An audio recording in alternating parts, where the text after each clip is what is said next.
Old people and loneliness. Old age is a time that everyone will come to, but not everyone welcomes it in peace. There are old people who are surrounded by their children and grandchildren, enjoying the last years of their lives in warmth. But there are also people who quietly live through the day, lonely in their own home, or even among loved ones. The loneliness of the elderly is not only a fleeting emotion, but also a worrying social problem. As age increases, relationships gradually narrow.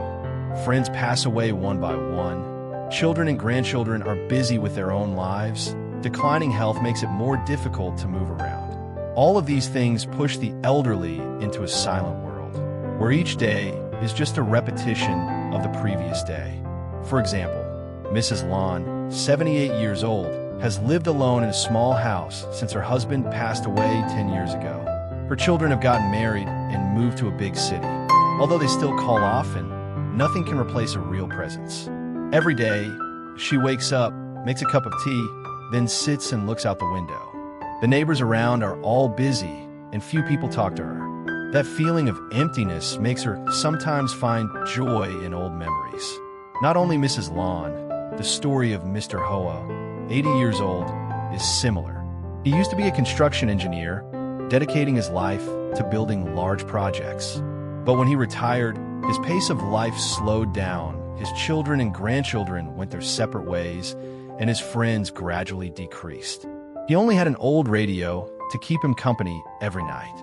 The feeling of loneliness did not come immediately, but it accumulated over time, making him gradually feel lost, no longer motivated to go out or talk to anyone. Many studies have shown that loneliness has a serious impact on the physical and mental health of the elderly. Lonely elderly people are at higher risk of depression, dementia, and cardiovascular disease than those with active social lives. They're also more likely to suffer from anxiety, insomnia, and even have a higher rate of early death. For example, a study from Harvard University found that isolated elderly people are 50% more likely to develop Alzheimer's disease than those who maintain social relationships. In fact, not only in big cities, but even in rural areas where communities seem to be closer, there are still many lonely elderly people. They have no one to share their confidences with, no one to reminisce about old memories with. It is this lack of connection that makes them feel abandoned, even though they may still live among relatives. But loneliness in the elderly is not something that cannot be changed. The important thing is how to help them feel connected to the world around them. A phone call from their children, a weekend visit, or simply a greeting can brighten their day. For example, Mr. Min, 82, lived in loneliness for many years after his wife passed away. However, when he joined a health club at the park near his house, he made friends with many people of the same age. They exercised together, drank morning tea, and shared life stories. Thanks to that, he felt that life was much more joyful and meaningful. Another solution is to encourage the elderly to participate in community activities or try new things. For example, in Japan, many elderly people have started to learn to use technology, participating in social networks to connect with their children, grandchildren, and old friends. Some people even try their hand at learning musical instruments, painting, or even making vlogs to share their life experiences.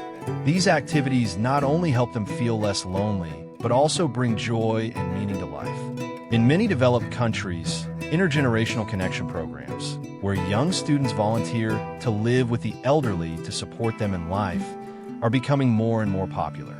This not only helps the elderly feel less lonely, but also creates opportunities for generations to share and learn from each other. A typical example is the Adopt a Grandparent project in the UK, where young people volunteer to spend time talking, caring for, and accompanying lonely elderly people. This connection has brought joy to both generations, helping the elderly regain warmth and helping young people learn valuable lessons from their predecessors. In addition, society also needs programs to support the elderly to help them feel less forgotten. Projects that connect generations, encourage young volunteers to visit and care for the elderly, or technological initiatives that help the elderly easily contact their children and grandchildren also play an important role. In some places, there are phone applications designed specifically for the elderly to use easily, helping them stay in touch with their loved ones in the simplest way. We will all grow old, and no one wants to become a lonely old person. Therefore, spend time with grandparents and parents while you still can. A small action can bring great meaning. Don't wait until time passes before we realize we have missed the opportunity to love. The video ends here. Thank you, uncles, aunts, and brothers and sisters for listening. If you find it interesting, please like, subscribe, and share to support the channel. Sincerely thank you, and see you in the next video.